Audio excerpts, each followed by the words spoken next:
My name is Eric Pack.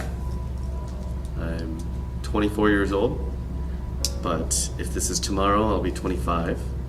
And I am a teacher at Desert Edge High School of the mathematics persuasion.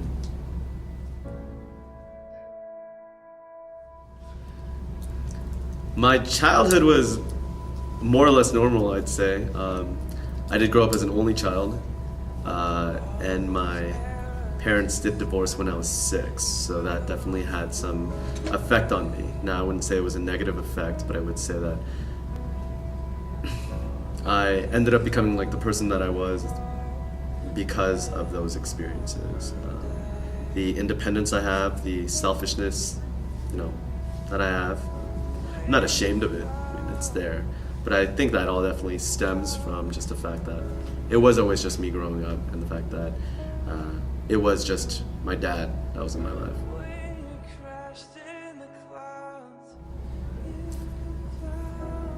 Okay, well, I would say the obvious answer would be I'd go back and I would have done better in school, and I would have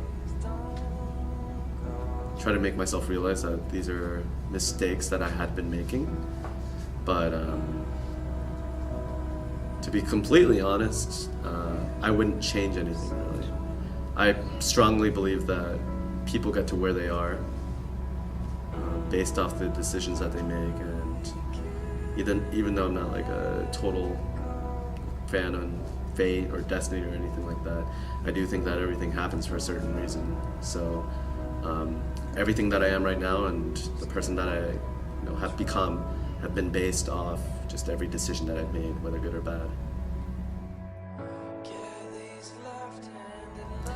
I dropped out of school my junior year. That was a heavy combination of apathy and drugs, and the fact that I had never really been an advocate of education, ever, to be honest.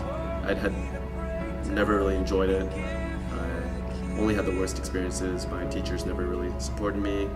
The only real support that I did have was from my family, but unfortunately that didn't feel like it was enough to keep me in school. It wasn't compelling enough of a reason.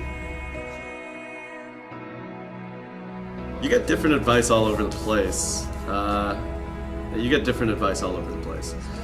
My dad's initial reaction was, number one, he was shocked, but in the end, he sort of gave me more freedom and flexibility. He told me, "You're a smart enough person, and I trust your decisions, and because of that, go at your own pace. If you feel like school is not what you need right now, don't do it. Do something else. Eventually, you shouldn't be going back," but he gave me that flexibility. Other people were obviously telling me it was a huge mistake, and that I needed to get back, and I would be ruining my life.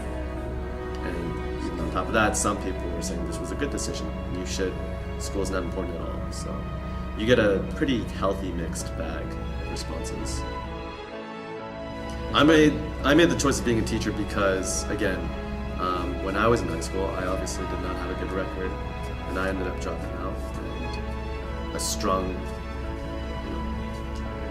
cause behind that was the fact that there were no teachers for me that supported me or believed in me. They all thought I was just kind of a screw up.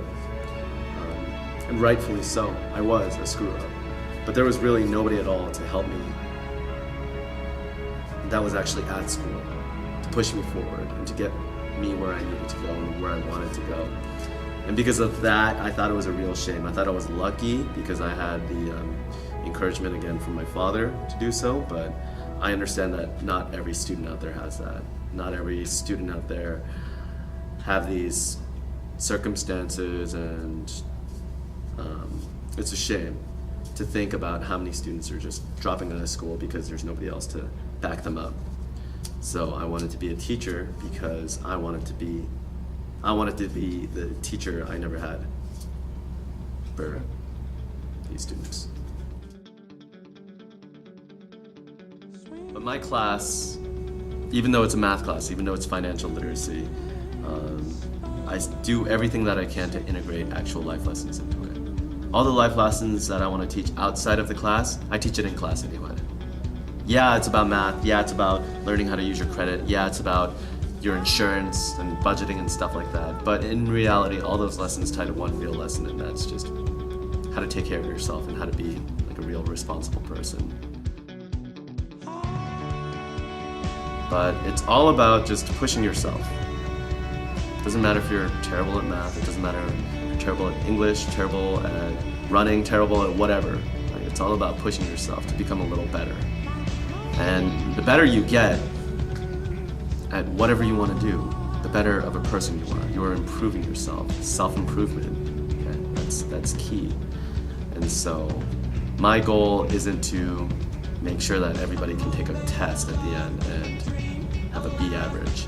My goal is that everybody leaves and they're a little better of a person because of it. And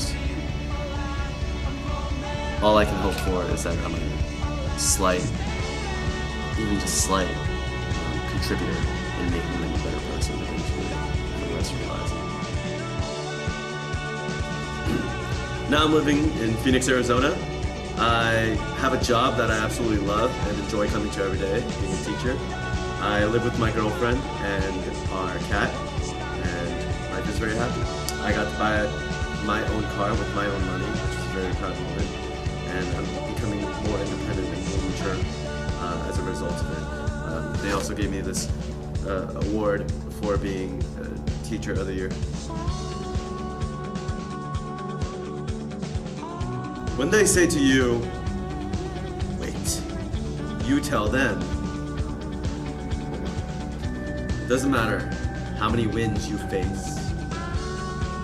It's the breeze that counts. Curly head, soft head, nappy head. It's all the same end. Love may be the fuel for the gas of life, but diesel works as well.